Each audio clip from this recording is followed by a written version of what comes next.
माझ्यावर सगळ्यांनी अटॅक केला आणि माझ्या बांगड्या फोडल्या, हो का, हातातला रक्त आहे माझ्या आणि खांद्यात हिसका बसलाय माझ्या. आणि आम्हाला मोजणी ही होऊन द्यायची नाही, आम्हाला शक्तीपीठ नको आहे, आम्हाला हा रस्ताच नको आहे, आम्हाला मान्य नाही. आम्ही शेती 1 गुंठाभर सुद्धा आम्ही जमीन त्यांना देणार नाही. आणि कोण सरकार आहे ना त्यांनी आपल्या आपल्या जागेत ना स्वतःची सरकारी हद्द असेल ना तिथनं विमानतळ काढा, तुम्ही शक्तीपीठ हुडका. आम्हाला गरज नाही आहे शक्तीपीठाची, आम्हाला जमीन द्यायची नाही.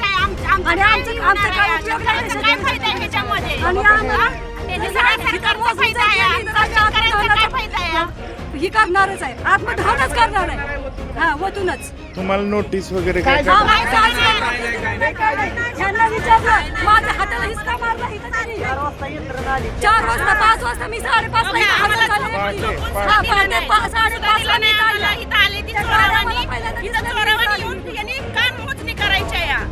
ला जमिनी खरेदी केली तर करून दिले त्या का? त्यांचा काय अधिकार आहे? कोर्टात कशाला गेला तर पुरावा मागते ती. यांनी आम्हाला काय दिलंय पुरावा?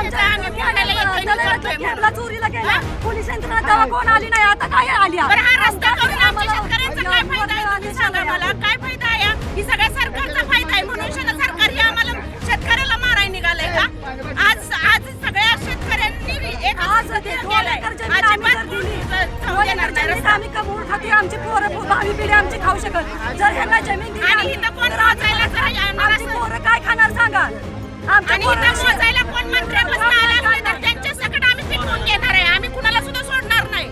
आम्ही मंत्र्यांसकट इथं पिटवून घेणार आहे सगळ्यांनी. आणि कोण इलेक्शनला सगळी पाहिजे का? आता कुठे गेले ती आमदार खासदार कोण गेलं? सुहासबाई कुठे धरून बसलाय का? थोडंसं काय झालं की लगेच सरकार हे करतंय. शेतकऱ्याच्या बाजूने कोण आहे का? एखादा आहे का कोण? आज सगळी मतदान मागायला येते ती, पण आता शेतकरी अडचणीत आहे त्यावेळेस कुठे गेली सगळी? सकाळपासून फोन चालवायची, पोलिसला फोन उचलला नाही अजून. आम्ही 5 वाजल्यापासून येत आहे. आमचं पोरं बाळा आदेश आहे काय वरनं आदेश आहे? आम्हाला ढकलून आदेश आहे का? लाव नका मला. आम्हाला सरकारने काही 1 गुंठाभर जमीन खरेदी करून दिली नाही. आज आम्ही आमच्याकडे शेती आहे, आम्ही त्या शेतीवरती मुलांचं शिक्षण करतोय, मुलांची लग्न करतोय. आम्ही काही सरकारला रुपया मागा येत नाही, पण आम्हाला शेती सुखानं करून देत नाही. ती हे कुणी सरकारने ठरवलंय का? ठरवलंय सरकारचा फायदा असल्यामुळे त्यांनी ठरवलंय ना. शेतकऱ्यांचा काय फायदा त्यांनी बघितला? आमच्या आज असल्या ह्या कोरोनामध्ये सगळ्या कंपन्या बंद पडल्या. शेवटी पोरांनी शेती केलीच ना, जगलीच ना शेतीवरती. तेव्हा सरकारनं कुणाचं हे केलंय का? सरकारने कुणाचं बघितलंय का? कशी देशाला लोकशाही कुठे या? ही सगळी हुकुमशाही आहे. आज शेतकऱ्यावर तुम्ही दादागिरी करताय. आज शेतकऱ्यावरती आज एवढ्या महिला मुलींच्यावर अत्याचार करते, ती थांबवताय का सरकार? आणि शेतकऱ्यावरती ही कामाचं नुकसान भरपाई तुम्ही करायला लागलायचा. आज 1,500 रुपये देऊन त्यांना वाटत असेल आम्ही महिला विकत घेतल्या, पण तसं होऊन देणार नाही. आम्ही 1,500 रुपये आम्हाला दिलं, 10,000 रुपये सिलेंडर केला. या 1,500 आमचं घर खर्च भागतोय का महिन्याचा? त्यांच्या आज मेकअपल्या बायका गेल्या तर त्यांचं दिवसाला 1,500 पुरत नाही ती. आणि आम्हाला महिलांना विकत घ्यायला बसलंय का सरकार? पण तसं चालणार नाही. आम्ही हाणून पाडणार आहे. आम्हाला शक्तीपीठ गरज नाही शक्तीपीठाची. हे भाव आहेत ते आमच्यासाठी लढतात. जर ह्यांना जर पोलिसांनी काय केलं, जेलमध्ये नेलं, तर आम्ही त्यांच्या बरोबर जेलमध्ये सुद्धा जायला तयार आहे. आज आमदारांना निवडून दिलंय, खासदारांना निवडून दिलंय, पण ते आमच्या शेतकऱ्यासाठी साथ देत नाहीत. पण हे भाव आज आमच्यासाठी आले. आमचं भाव म्हणून आज आमची लाडकी बहीण म्हणजे ह्यांची लाडकी बहीण आम्ही झालोय. आम्ही सरकारची लाडकी बहीण नाही. हे आम्हाला आज पाठिंबा देतात, आम्ही ह्यांना पाठिंबा देणार आहे. आज ह्यांना काय जरी केलं तरी सुद्धा हे आम्ही त्यांच्या बरोबर आहे. आम्ही त्यांच्या बरोबर लढणार आहे, पण आम्ही 1 गुंठाभर सुद्धा जमीन जाऊन देणार नाही. आज आम्ही शक्तीपीठ महामार्ग, आम्हाला हा शक्तीपीठ महामार्ग नको आहे. आम्ही हा दीपक दादा आम्हाला यांच्याशी ओळख नसताना सुद्धा आम्ही आज त्यांनी जे आम्हाला सहकार्य केलं ते आमदार साहेब, खासदार साहेब कोण सुद्धा इथपर्यंत येऊ शकले नाही. कालपासून फोन करतात, 1 जण सुद्धा इथपर्यंत हजर राहिला नाही. आज आमचे भाऊ आम्ही मतदानासाठी त्यांच्याकडे मतदान देतोय. 80% मतदान आमच्या गावात होतंय. तुम्ही जर इथं जर येत नसाल तर आम्हाला तुमचा धिक्कार आहे. आणि तुम्ही आमच्या गावात कधी सुद्धा पाऊल ठेवू नका. आता दीपक लाड साहेब जे जिथं जातील पोलीस यंत्रणा त्यांना जिथं घेऊन जाईल तिथं आम्ही जायला तयार आहे. शेतकरी एकजुटीचा विजय असो. शेतकरी एकजुटीचा विजय असो. महिला आंदोलकांचा विजय असो. महिला आंदोलकांचा विजय असो. भाग्यनगरच्या सुपीक मातीचा विजय असो. भाग्यनगरच्या काळ्या आईचा विजय असो.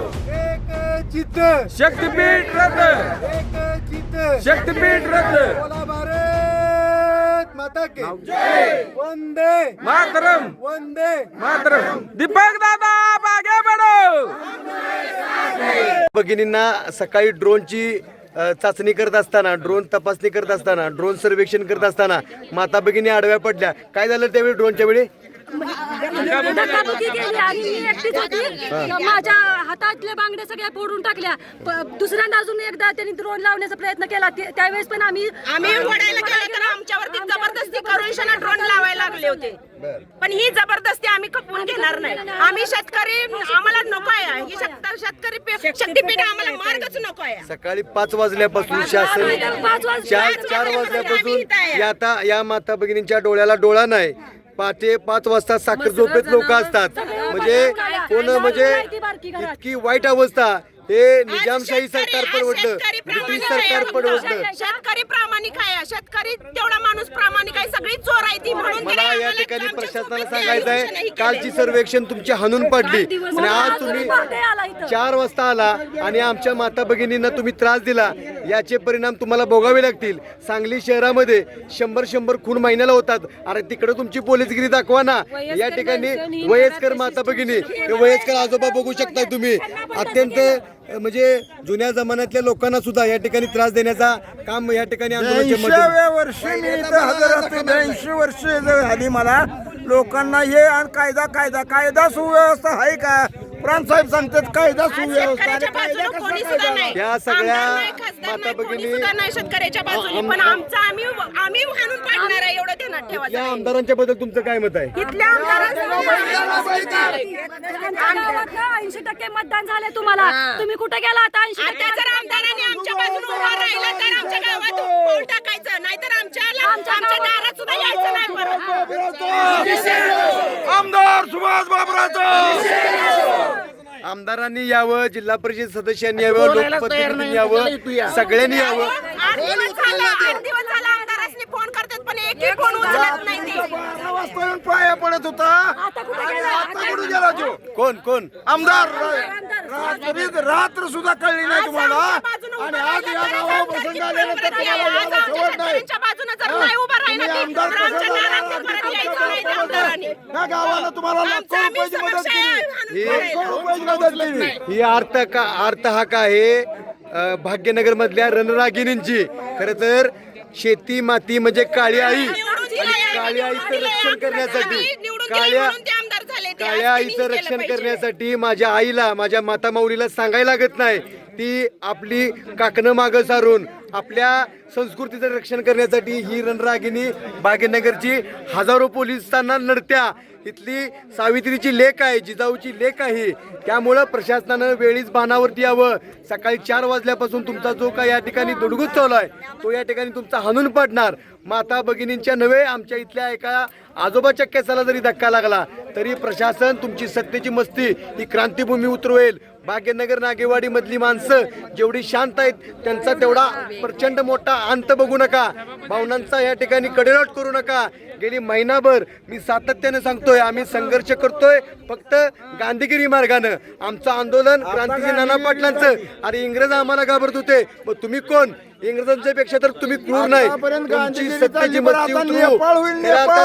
सकाळी 5 वाजताच मला अटक करण्याचा तुमचा प्लॅन होता, पण तुम्हाला चुकवा देत मी ह्या ठिकाणी आंदोलनाला ह्या ठिकाणी आलोय. त्यामुळं माता भगिनी माझ्यासाठी, जर तुम्ही मला अटक केली तर माता भगिनी सुद्धा जेल भरतील. बरोबर का?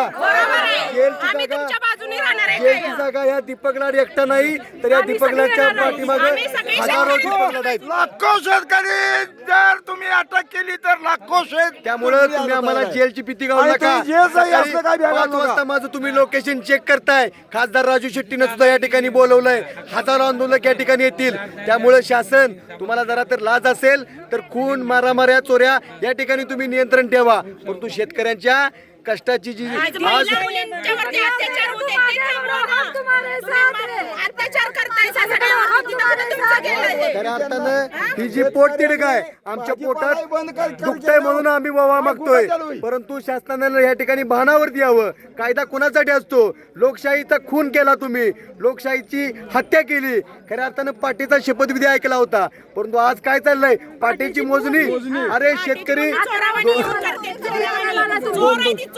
दोन 3 महिने आम्ही खाजगी मोजणीसाठी अर्ज दिला तर तुम्ही त्या ठिकाणी मोजणी करत नाही आणि 2 3 4 डिवाइस पे आणताय. अरे अनेक अधिकारी या ठिकाणी आम्ही बघितले, परंतु आमच्या शेतकऱ्यांच्या पेक्षा मोठा कायदा नाही, शेतकऱ्यांच्या पेक्षा मोठा नेता नाही. त्यामुळे आम्हाला या ठिकाणी कुठल्याही नेत्याला या ठिकाणी सांगायचं आहे, तुम्ही वेळेत पानावरती या, अन्यथा शक्तीपीठ हुकुमशाही ही माती पवित्र आहे.